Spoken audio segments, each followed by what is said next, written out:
Hello and welcome to Rev Sports Doublehead today. Two matches, two very different challenges, and crucial points on the line in both of those contests.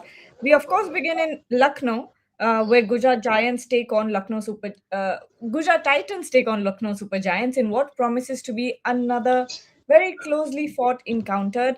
Both sides are coming off of last ball finishes in their previous games, and momentum as well as composure under pressure will be key tonight. LSG will look to build on their strong start and maintain their unbeaten record at home this season, while Gujarat Titans will aim to address concerns around their bowling despite a very powerful top order. Later in the evening, and Shomik joins us from outside of the Wankhede Stadium. The focus shifts to Mumbai, where Mumbai Indians face Royal Challengers Bangalore at the Wankhede Stadium. It's one of IPL's most established rivalries, with both teams entering the game at very different stages in their campaign. RCB, defending champions, they have shown depth, they have shown resilience, while Mumbai Indians are still searching for that consistency after a mixed start to the tournament. So very contrasting conditions. We have two venues and four teams looking to make a strong statement. So it's going to be an interesting day today. I'll start off with you, Shomik. It's 2:30 p.m. right now, but I do see a lot of movement behind you. Tell me, have fans already started showing up, or is there any build up right now? Absolutely, Gargi. I mean, just before I got into this live, I met a family, husband, wife, and a 2 or 3 year old kid, and they came all the way from Bijapur, Karnataka. I asked him that you are here for this match only.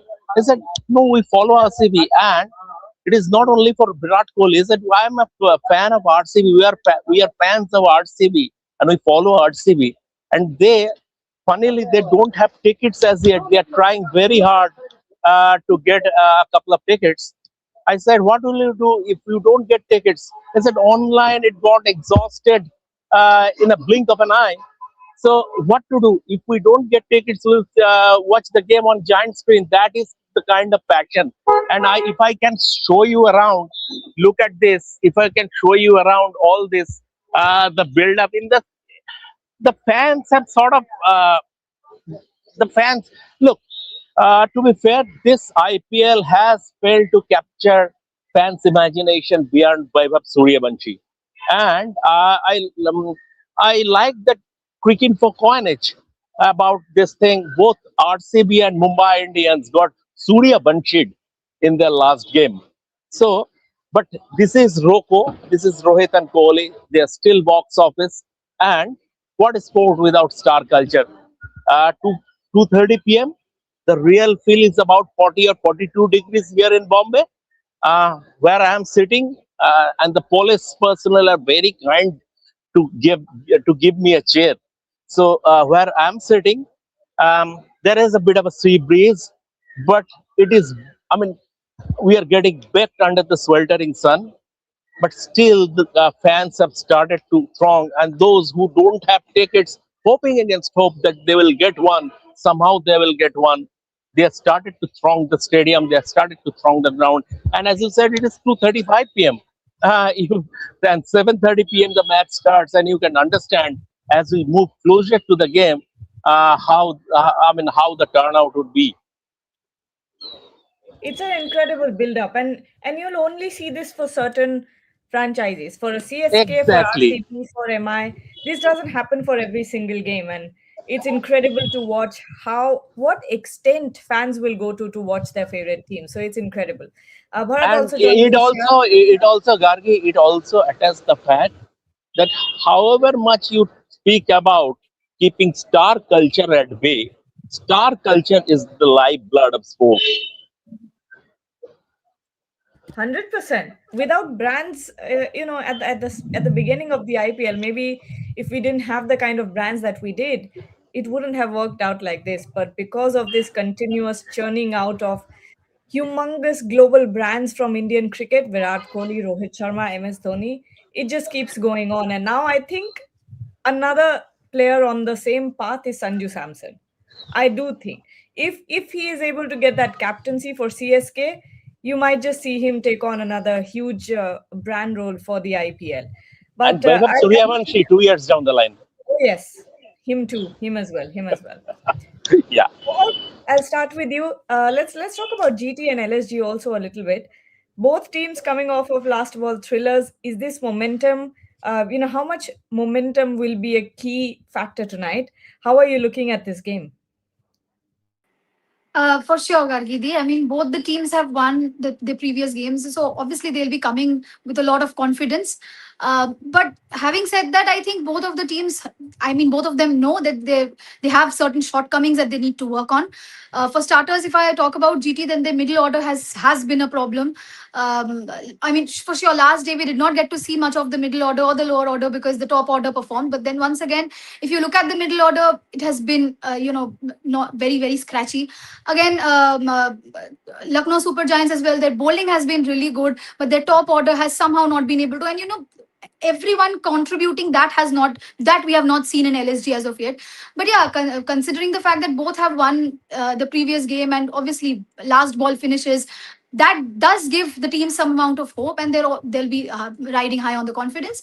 But I still say, for tonight, I think I'll give LSG an upper hand because it's their home ground. But yeah, nevertheless, I think both the teams are going to, and it's going to be more of a close fight, I think.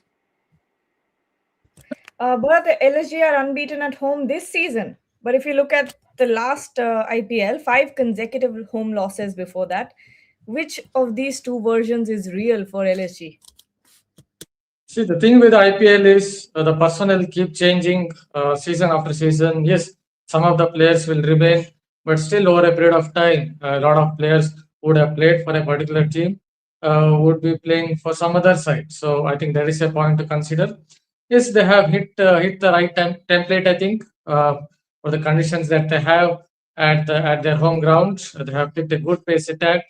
What I noticed was in the night games, the ball does a bit of the seam, but this is not a night game, so that is something. That's a point to consider. Maybe in the afternoon game, you won't see that kind of moment.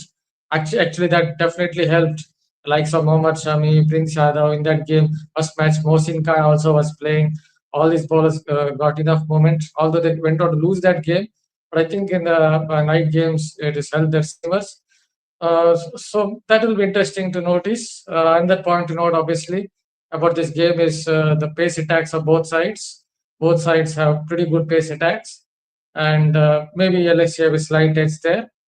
Yeah, at their home ground, expect LSG maybe to have a slight edge, but I won't really count out Gujarat Titans either because, as I noted, they have a good pace attack. Maybe it comes down to taking a bit of gamble surrounding Jason Holder, whether they want to get Jason Holder into that side. For that, obviously, they have to somehow think of dropping Rabada for a game or two because he's a great bowler. Test cricket is a great bowler, but in the over the last 2 years, his T20 cricket is nothing to write home about. So they can take a gamble. I'm not sure they will do that. Shomik, let me ask you one question. How many people have asked you for a ticket tonight? In the lead up of in the past 5 days, how many people? I have lost count, Gargi. Absolutely, I have lost count. Even today, this morning also, and some of the people, it is very difficult to say no. And there are people who go AOL for 11 months, and when there is the IPL, you will get those phone calls or WhatsApp messages saying, "I'm a big fan of your writing." And after that, how are you keeping stuff like that? Blah blah blah. Can I have a couple of tickets for this game, please? So this is the kind of stuff, and we have been dealing with this sort of. I have been personally have been dealing with this for 3 decades now, so I've gotten used to. But even the administrators, the sports administrators, their hands are tied. So I mean, the demand and supply. There is a complete disparity between demand and supply as regards the tickets are concerned. So tickets are at a premium, um, and you can understand the phrase. See, at the end of the day, at the last two matches, we have seen at Eden Gardens half empty or rather half full Eden Gardens. In Mumbai, what happens? This is the second match, and they so far they have hosted all the marquee matches. First game against KKR, a marquee clash. This time against RCB, another marquee clash. So, and usually Wankhede for this the IPL, it is always houseful. But this time, for this game, IPL, if you take this IPL, there is not that much of a craze, to be frank. And cricket fatigue is a reason. Cricket fatigue, and also the volatile nature of the market and economy. Because if you are not very sure about your next gas cylinder, you cannot fall in love, or you cannot concentrate as in cricket. So that is one reality, one harsh reality. The economy, because of war and this all energy crisis, everything that has affected IPL. That has affected the fan following as far as IPL is concerned. But this game is different. And as I repeat, last evening I also said that look, in the evening, in the evening, the Queen's necklace will shimmer, and Marine Drive will be resplendent. But the real spotlight would be at Wankhede, the Roko show, the North Stand, everything. At the end of the day, for some, the Roku show is the subplot. For the fanatics, it is the main theme, while the match is the subplot. Mohor, when we talk about Gujarat Titans last game, finally we saw Joss Butler going all guns blazing. Do you think it's now starting to click for Gujarat Titans? Yes, for sure. I think the top order, Gargidi just mentioned, the top order has started to click. We've seen Joss Butler in the T20 World Cup as well, and his form was quite concerning. But the way he fired last day, I think he is going to carry that forward today as well, because he looked very much confident. He looked like the vintage Joss Butler that we all know. Also, Shubman Gill contributing with the runs. So I think the top order is settled. But once again, I have concerns about their middle order. Someone like a Shah Rukh Khan, sure, with all due respect to him, I don't think he has been a match winner in the past couple of years. So I have been constantly talking about this one name that I think should be included in the squad, and that's Kumar Kushagra. He's a young domestic talent. He can, hit the ball really well. He can also take, proper, he can rotate strike when needed as well. He can play according to the situation. So I think this one change might really help GT. Other than that, I do see them going today with a lot of confidence. Bharat, Mukul Chaudhary and Ayush Badoni stepping up in that last game. Is this now LSG's biggest strength, that anyone can become a hero with the kind of middle order that they have? Rishabh Pant at the top. Are things looking good for the LSG batting lineup?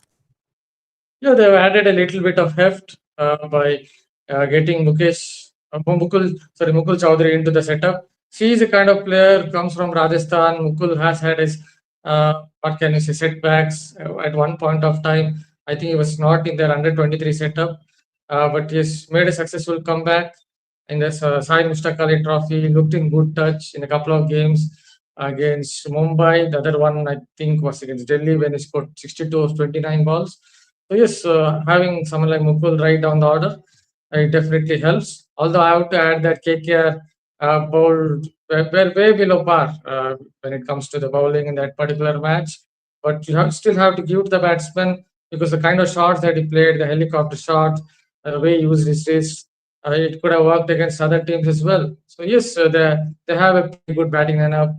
Although I still think they have to get get the position of batting position of Puran right, because Rishabh Pant has to bat somewhere in top three. I think it's affecting his batting position. See, Rishabh Pant, I have a lot of respect for him, but in T20 cricket, it hasn't really worked for him over the past few years, and it's time for him to fire on all cylinders, because otherwise you can't really lead from the front. Sorry, when you're not able to take wickets, when you're not able to score runs consistently, then you can't lead from the front. So it's time for him to do well. Yes, the bowlers have found a way against him with Rishabh Pant in T20 cricket. What they do is they bowl very much a wider line outside off, and they feel that Rishabh Pant struggles a bit to, what can you say, hold the shape on his shots to the offside. So maybe they are right. The bowling drive is perhaps right, but he has to find his form. Otherwise, I think LSG have a pretty good batting lineup with Mitchell Marsh, Markram at the top. If they get going on a flat pitch, then they will definitely lay a good platform for others to come into play. Shamik, what are your thoughts about LSG versus GT? We've been hearing about MI versus RCB, but See, Gargi, both LSG and GT, lost their sorry, won their respective last matches. I mean, they had no business winning those matches. They're incredibly lucky, and they were served those wins on a platter. Because if you look at GT, David Miller's brain fed, David Miller's brain fed. Other than that, they are not going to win that game. In LSG versus KKR, KKR were winning that game until the 36 40 over game, right? 20 plus 20. Until the 36th over, KKR were winning that game. Mukul Chaudhary or no Mukul Chaudhary, KKR had no business losing that game from that position. So it was pathetic bowling, and no, I mean, um, maybe the captaincy would have been a little better. Maybe I was not on the spot, so I can't comment on captaincy. But maybe it could have been a little better. But at the end of the day, it is execution. I will not blame Ajinkya. I will absolutely not blame Ajinkya. He trusted Cameron Green in the penalty met over, and Cameron Green, being an experienced bowler, uh, he doesn't have much experience in as far as space bowling is concerned. So he trusted an experienced campaigner, and maybe a touch unlucky that top age four and all. Other than that, but then again, I will not criticize Ajinkya much. But uh, poor execution. KKR had no business losing that game. Like Delhi Capitals had no business losing that game. But now they have won LSG and GT. This might kickstart their season because it has been a bit topsy turvy for both of them. So especially for GT, and this might kickstart their game because once you are on the board, you got a different kind of you have a different kind of confidence. Yes, we are on the board, and let's build it from here. So that could be the catalyst for both the sides today. Mohar, if we talk about RCB and let's move our attention away to MI versus RCB tonight, the clash of the Titans. In the last game, RCB went from 125 for 7 to 201. Is this the most resilient batting lineup in the IPL right now? Or do you think there's anyone who can possibly be up in contention? I think to come straight to the point, I think Rajasthan Royals do have a good batting lineup this time as well. They've been starting well. They have a good middle order. Dhruv Jurel stepping up, so I think they could be well in contention. But yeah, other than that, I think this is if you talk about the team in total, like RCB, I think this is their best batting lineup, their best unit as of yet, even better than the one in 2025. But yeah, there are a few lapses here and there, but the batting has been outstanding, especially after the number of wickets that they lost the previous day. I don't think anyone expected them to cross a 200 mark, but they did, thanks to Rajat Patidar and a few contributions here and there. But yeah, they are surely up there on the list when it comes to the batting order. Everybody stepping up, chipping in when needed. That's what you want in your batting lineup. Absolutely. And Bharat, Rajat Patidar and Devdutt Padikkal, are they now, do you think they're the best middle order spin hitters in this league? Definitely Patidar. He's always been a very good spin hitter even in domestic cricket. I always felt that Patidar's only problem is Patidar himself because sometimes he would get too overconfident and try to play too many shots and get out. Maybe that went against him in Test cricket. Otherwise, he should have played a lot more for India by now. We still can play for India. Who knows? The next T20 World Cup. But he's a very good player in Spain in the sense that he's always looking to make moves, always trying to play innovative shots through the offside. And he's very much a very good straight hitter and also hits through the covers, long off region, and even through the long on region. So yeah, he's a pretty good player to spin. And then you add Padikkal. I don't think he was at this level a couple of seasons ago. I think he's made small changes to his game. Uh, he's also looking to be a little more aggressive, not just against spin, but also against pace, trying to come down the track to fast bowlers, trying to come down the track to spin bowlers. So he's trying to take on the spinners as well as the pace bowlers, and that is why I think his strike rate has ramped up. So yes, both are pretty good. Although I would always rate Patidar higher and come playing spin. I just want to add one point about RCB and their bowling. They have not talked about it. Just have a very good batting. But Abhinandan Singh is the third seamer with yes style, not whatever controversial reason.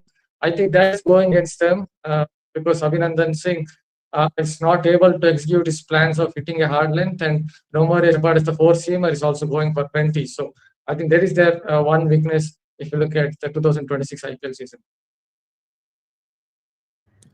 All right, and Shomik, I'd like to ask you about Mumbai Indians. They obviously have talent, they have champions in their team, but do you think they lack rhythm at the moment? Because from the outside, it looks like a team that is still figuring itself out.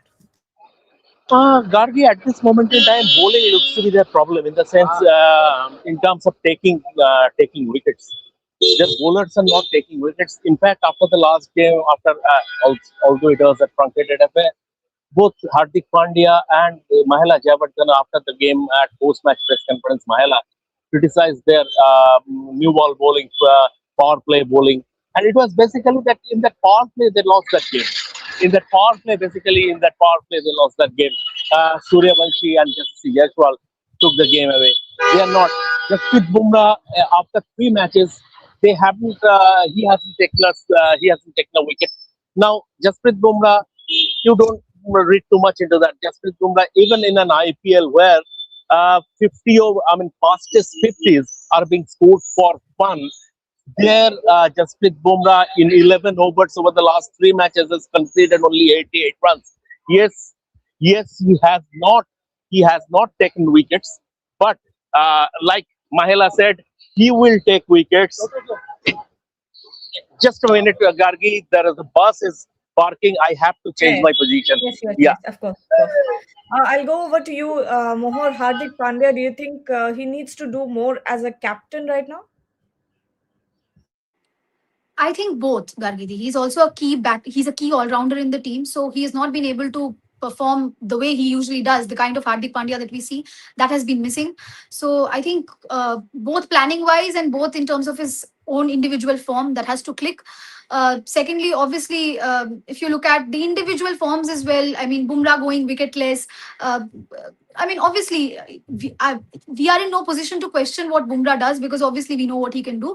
But once again, the pace period, if he's going wicketless, if the bowling is being expensive, not picking up wickets, and that is a concern.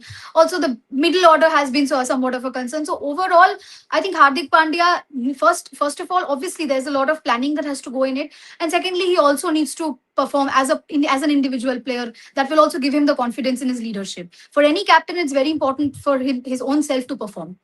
So obviously. All right, is Shomik back?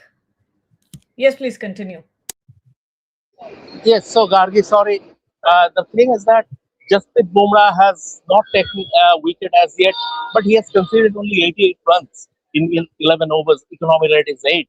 And that's fantastic in an IPL where fastest 50s are being scored for fun. It is pathetically lopsided in favor of the batsman. This IPL, you have to give a little bit of chance to the bowlers. This is pathetically lopsided. You feel like when you see this game, you feel like even you can go and score a 12 or 15 runs. The way it has been lopsided in favor of the batsman. So from that point of view, Mumbai Indians, they will have to take wickets. They will have to take wickets up front. Jasprit Bumrah will eventually take wickets when the time comes. Karan Pola said at the pre-match press conference, when the time will come, he will take wickets. But for the others, Trent Bolt, Deepak Chahar, all the other guys need to be chipped. They need to chip in. One, they have gotten an injury boost. Mitchell Santner is fit and he is very likely to play today. Allah Ghaznifar played the last game and in a truncated game, he didn't do badly. 21 runs in his 2 overs for 2 wickets. So it was, but against RCB, Mumbai Indians would like to have the experience of Mitchell Santner. Will Jacks, there is no update when he is joining. The latest is that we have been hearing that he might have picked up a niggle, and that is the reason why the delay. That is why there is a delay in terms of him coming to the squad. Karen Pillard said he would be back pretty soon. Will Jacks had a very good World Cup. So Will Jacks, they would like to have Will Jacks, but once again, Mumbai Indians' problem is the new ball. And given the way RCB have been playing, if you look at the RCB lineup, batting order, Phil Salt, Virat Kohli, Devdutt Padikkal, Rajat Patidar, and all have been in good nick. If they fail to take wickets in the power play, then Mumbai RCB might take the game away from them in the first 6 overs itself. So they will have to get their act together as far as bowling is concerned. Mumbai Indians. Let's see how what is their response. Let's see. And there's a comment here. Bharat, I think you should take it. Nirmala is asking, I think, Nirmal, sorry. I think RCB should open with Jacob Bethel as he has played a huge knock on the same ground in semi-final against India. What do you guys think? Bharat, your internet is a bit choppy. Can't hear you at all. I'm not able to hear you. Maybe you should rejoin. Because for me it is fine. Oh, because go ahead. Let me hear you for a second. Okay, he's going to. What are your thoughts on this, Shamik? Jacob Bethel as the opener? See, this is called the embarrassment of riches. You, a generational talent like Jacob Bethel, not getting a game. But you have to, you have to put things in perspective. Phil Salt was incredibly successful for RCB last year, and it is batting is about batting in partnerships. And Phil Salt and Virat Kohli have formed a good understanding. And from that point of view, they don't want to tinker that unless someone is hitting a real slump. Jacob Bethel, also you cannot play more than 4 foreign players. So that is the reason. Otherwise, Jacob Bethel is a generational talent.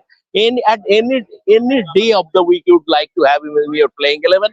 But that's how the team. It is about the team balance. A bit unfortunate, but Jacob Bethel will come into play towards the later half of the tournament because RCB is one of the sides I expect them to qualify for the playoffs. The three teams I want, I think they will definitely qualify for the playoffs are Rajasthan Royals, Punjab Kings. They are playing incredible cricket. Punjab Kings, the team of the tournament so far, along with Rajasthan Royals. But Punjab Kings, the way they have been playing, Punjab Kings and Royal Challengers Bangalore. These are the three teams I have been backing to qualify for the playoffs. The fourth team could be MI, Sunrisers Hyderabad, whoever it would, Delhi Capitals. But these are the three teams. They are the strong favorites to qualify for the playoffs. And towards the business end of the tournament, we might see a lot of Jacob Bethel. We might. And Mohor here is Mohor Abhay here is asking: has IPL become Indian Batter League? We can say few good young Indian batters, but we can't identify good Indian bowlers for future who are dominating in the IPL. Will that be a concern for the Indian team? Um, Not just IPL. I think as of now, the entire conception behind T20 cricket has evolved quite a bit in the past couple of years. Yeah, it is favoring the batters if we look at IPL in general. But then once again, I don't agree with the fact that bowlers are not coming up. I mean, sure, you might see them leaking runs, but you do see the potential as well. If I take a few names, for example, there is Ashok Sharma from GT who has extremely good pace, raw pace. I mean, sure, he might be expensive at certain points, not be consistent as of yet, but also you have to look at his age as well. So I think Ashok Sharma is a good potential. You have a Shivank Kumar from Sunrisers Hyderabad who's been doing well in the spin department, and a few other names as well who have been chipping in. So I don't think you can't identify bowling talent from here as well because despite it being a batting friendly track or a batting friendly tournament, if you see sparks of brilliance from certain bowlers, I think you can count on them and bank on them for the future. These are the two names that I could think, but there are obviously more. Bharat, I'd love to know your thought as well on this. There is a comment here asking, has IPL become Indian Batter League? Because you can identify good young batters but can't identify the bowlers.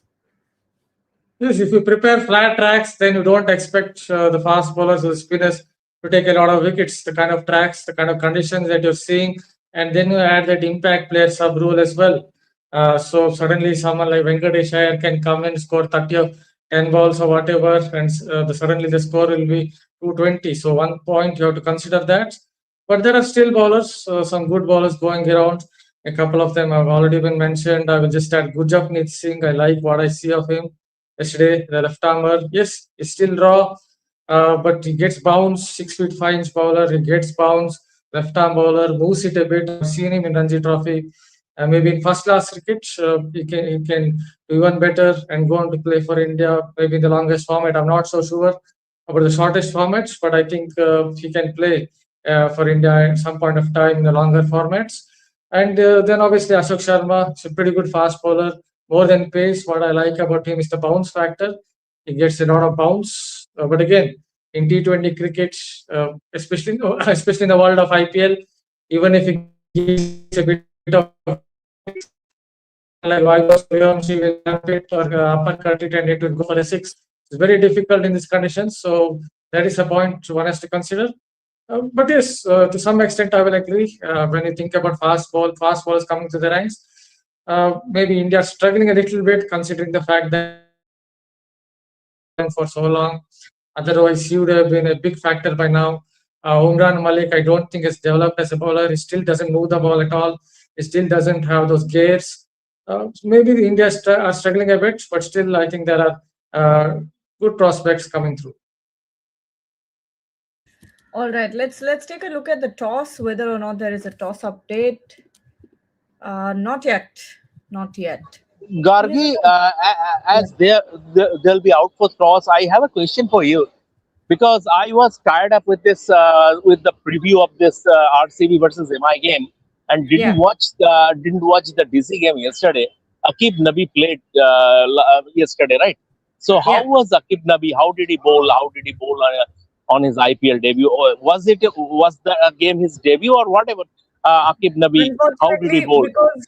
because I was also at that athletics event, I couldn't closely watch the game. I was following it, but I couldn't watch it. So I will Okay. have to revisit the highlights and understand how he was bowling and try to dissect it. But because I was at the athletics meet, I couldn't do it. All right, we have the toss update. Gujarat Titans have won the toss and opted to bowl first. Shubman Gill is saying we will bowl first. Looks like a good wicket. Always is a good wicket. Always is a good big wicket for the batters. When have they not said that? Okay, Always always. is a bad decision. Always it's a bad decision to bowl first in a day game because after 20 overs you are sort of exhausted. If they are Yeah, scoring big, if your opponents are scoring big, because the pitch will not change its nature over the course of 40 overs. Over the course of 40 overs, the pitch is not going to change its nature, and due factor is not applicable in a day game. So always yeah. it's a bad decision to bowl first in a day game. All right. Let's take predictions for both of those matches. Starting with you, Mohor. GT versus LSG, who's winning? MI versus RCB, who's winning? What are your thoughts? GT versus LSG, I think it's going to be a close match. So I put it, what, 60-40. I think 60% for LSG, 40% for GT. But then again, we never know. It's IPL T20. MI versus RCB, I think 70-30, 70% in RCB's favor, 30% in MI's favor. Let's see. At Wankhede, Yeah, you I trust you the defending champions. you Let's you see what happens. you are a brave lady, Mohor. Let's see. Bharat, your predictions? RCB versus MI, I have problems with RCB's bowling attack away from home. Abhinandan and Romore Shepherd. So that is why I somehow have a gut feel that they might slip to the second loss, but they will continue to win at home. I think in home conditions, they have a very strong side, but unless they make some changes to their bowling attack, maybe bring Mangesh Yadav, although he may not be better than Abhinandan, but still, I think they have to look at their bowling attack when they play away from home. So that would be about RCB versus MI. The other one, I might have to go by gut feel because there's not much to choose there. Maybe it's time for LSG to lose one somewhere. Shomik, what are your predictions? As regards the first game, Gargi, although I have criticized Shubman Gill for opting to bowl first, I am backing GT to win the game. As regards the second game, see, the record, the head-to-head between the two sides at this venue at Wankhede is very much lopsided in favor of MI because over the last 7 meetings, MI at this venue have won 6, but the last game here was won by RCB. But still, I am going for MI in this game, MI in super over. All right. My prediction is first game LSG wins, and in the second game it's MI. So I don't know if that's very predictable, but that's what I think is going to happen. No playing 11 yet. I'm trying to figure out if the captains have spoken about their sides, whether or not there are any changes. Okay, nothing yet. Same team says Shubman Gill and LSG as well. So no changes in the playing 11. There we Good. go. I think we can take your leave now. We'll be back at the end of the second match after the MI versus RCB, the clash that we're all waiting for. Rohit Sharma versus Virat Kohli, but none of them, either of them are not captains anymore. So it's going to be interesting. It's going to be bat versus bat for the Roko battle. Thank you so much, Shomik, Bharat, and Mohor for joining. Anyone who's watching, don't forget to come back at the end of the day and we will talk with you again. Thank you.